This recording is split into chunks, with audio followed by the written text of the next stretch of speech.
नमस्कार मित्रों। आज की जो कहानी है वह एक ऐसे संघर्ष की कहानी है कि शायद बहुत सारे लोग उस संघर्ष को कर नहीं पाते हैं और जीवन भर पछताते रहते हैं। लेकिन रोहन ने ऐसा कर दिखाया जिसे सुनने के बाद से आपके भी मन में जज्बा खड़ा हो जाएगा। एक ऐसा उमंग आ जाएगा कि आप भी अपने जीवन की तमाम तरह की दिक्कतों परेशानियों से ऊपर उठ सकेंगे। इसलिए मित्रों, इस कहानी को पूरा अवश्य सुनेगा और इस कहानी के अंत में आपको एक चीज़ ज़रूर सीखने को मिलेगी जिसे आप हमेशा याद रखेंगे। तो आइए मित्रों, बिना किसी देरी किए इस कहानी को शुरू ही कर लेते हैं। एक छोटा सा परिवार जिसमें माँ, एक लड़का और उसकी एक छोटी सी बेटी रहती थी।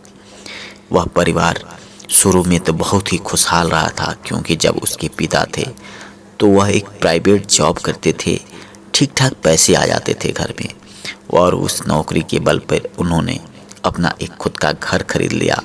2-4 लाख रुपए बैंक बैलेंस कर लिए थे और सब कुछ ठीक ठाक चल रहा था कि तभी अचानक एक दिन एक रोड एक्सीडेंट में उसके पिता की मृत्यु हो जाती है। पिता की मौत के बाद से माँ बेचारी पूरी तरह से टूट जाती है, क्योंकि उसके सामने 2-2 बच्चे रहते हैं, उनका भविष्य रहता है और घर परिवार को लेकर चलने की पूरी जिम्मेदारी आ जाती है। बेचारी करे भी तो क्या करे। अभी वह इतना ज़्यादा भी नहीं सीख पाए थी जीवन से कि वह अकेले जीवन नैया पार कर पाए।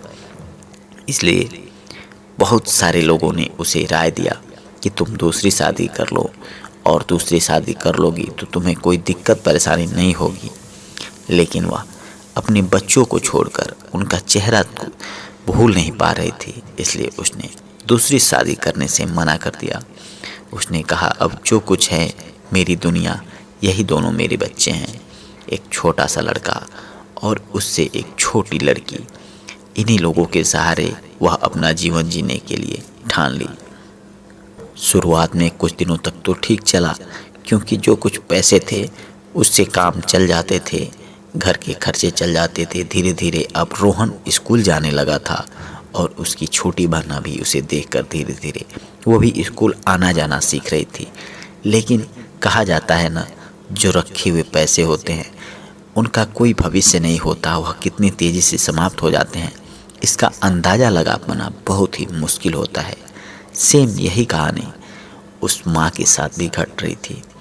जो कुछ उसके पिता बैंक बैलेंस करके गए थे, धीरे धीरे वह खर्च होते गए और एक दिन ऐसा आ गया जब उनके खाते में एक भी पैसा नहीं रहा। अब रोहन की माँ को आगे की ज़िंदगी कैसे जीनी है समझ में नहीं आ रही थी। इतने सारे पैसे रोज़ खर्च हो रहे थे, जिसको कि इकट्ठा कर पाना, इसके लिए उसको कुछ न कुछ करना ही पड़ेगा। इसलिए उसने ठान लिया कि वह लोगों के घर जाकर चूल्हा चौकी कर लेगी, लोगों के काम कर लेगी, उससे कुछ पैसे मिल जाएंगे और उसी के सहारे अपने बेटों को पढ़ा लिखा कर आगे बढ़ाएगी। इसलिए उसने काम ढूंढना शुरू कर लिया। 1 दिन गई, 2 दिन गई, कई दिन जाने के बाद भी उसे काम नहीं मिल पा रहे थे।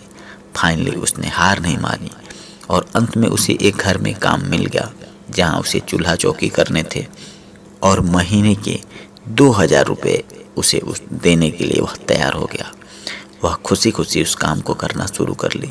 ऐसे करके वह 1-2 घर और पकड़ ली, जिससे कि उसके घर में कुछ पैसे आने लगे और इन लोगों के जो खर्चे थे पढ़ाई लिखाई के, वह भी धीरे धीरे पूरे होने लगे।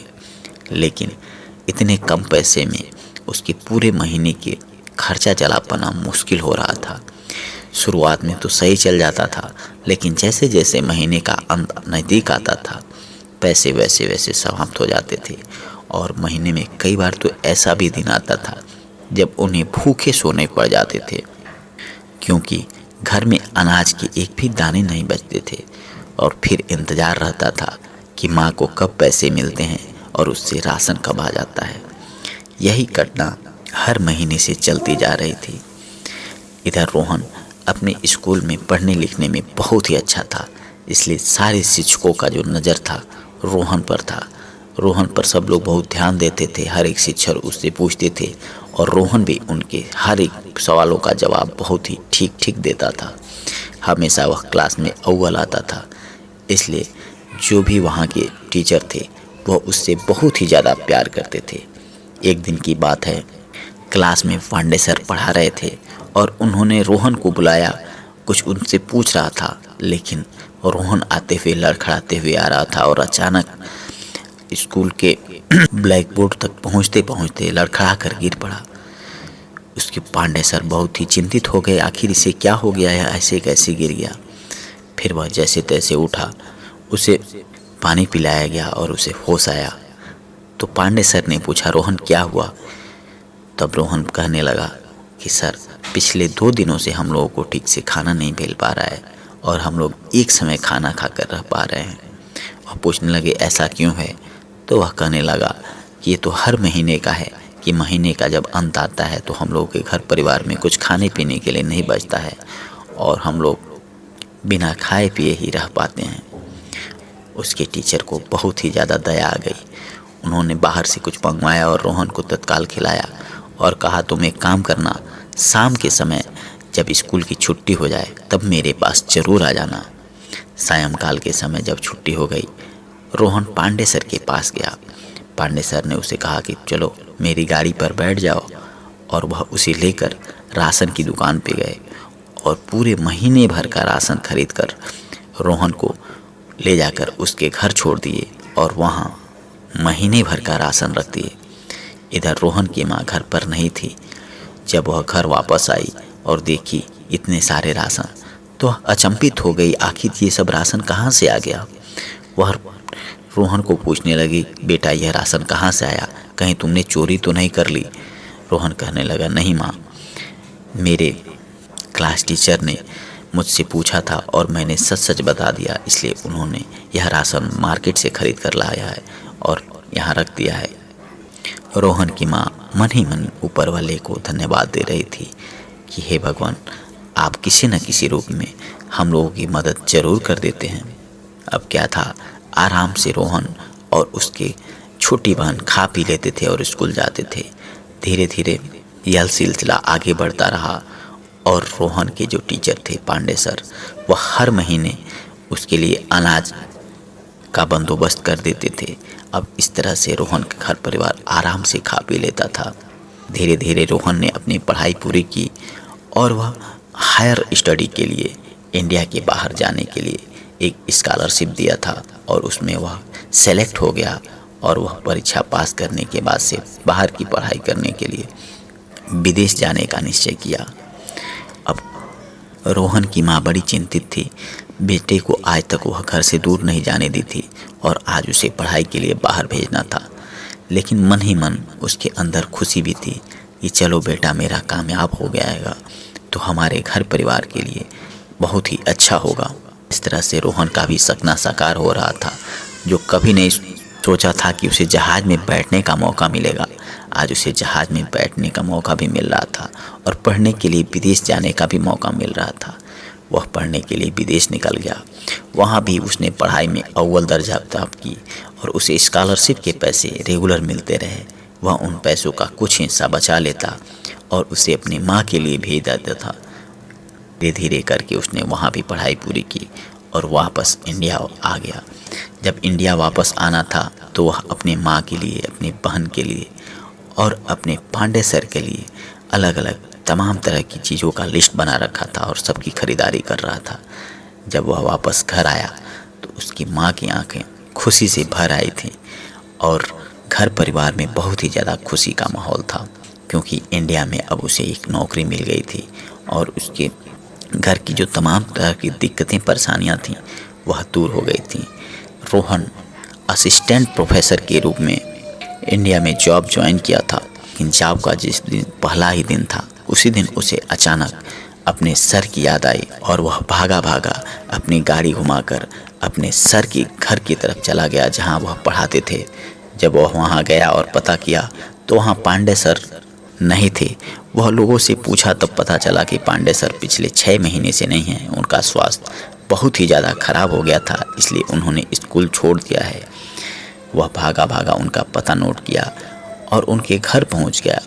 जब वह पांडे सर के घर गया और जाकर देखा तो पांडे सर की दया स्थिति देखकर उसे बहुत ही ज़्यादा दया आ गई। पांडे सर इतने बुरे हालात से गुजर रहे थे जिसकी कि वह कल्पना भी नहीं किया था। उनके घर में खाने पीने के लिए कुछ नहीं था। उनकी इकलौती बेटी उनके सिरहाने बैठकर उनका सर दबा रही थी और घर में हालात ऐसे थे कि बारिश की जो बूंदें पड़ती थी वह सीधे उनके घर में आ जाती थी। यह सब देखकर रोहन को बहुत ही ज़्यादा दया आई। उसने फौरन पांडे सर को प्रणाम किया और उनसे बाहर हॉस्पिटल में चलकर दिखाने के लिए आग्रह किया। सर तैयार भी हो गए और यह ले जाकर उन्हें चेकअप कराया और रूटीन जांच कराकर उन्हें पहले ठीक किया। फिर उसने ये सब बातें अपनी माँ को बताई। उसकी माँ भी बहुत ही ज़्यादा दयावान थी। वह भी पांडे सर के घर आई और उन्होंने पांडे सर से उनकी बेटी का हाथ मांगा। पांडे सर भी खुशी खुशी तैयार हो गए क्योंकि उनके पास इतने सारे पैसे नहीं थे कि वह अपनी बेटी की शादी किसी अच्छे घर में अच्छे लड़के से कर पाते। और रोहन को तो वह बचपन से जानते थे कि वह कितना अच्छा लड़का था और अब तो उसने असिस्टेंट प्रोफेसर का जॉब भी ज्वाइन कर लिया था। इस तरह से खुशी खुशी पांडे सर की बेटी और रोहन की शादी हो गई। दोनों एक रिश्ते में बंध गए। कुछ समय बाद रोहन ने एक स्कूल खोला और उसमें पांडे सर को वहाँ का प्रिंसिपल नियुक्त कर दिया। पांडे सर भी अब स्कूल आकर पूरे स्कूल की देखभाल करते थे और धीरे धीरे सब कुछ ठीक हो गया।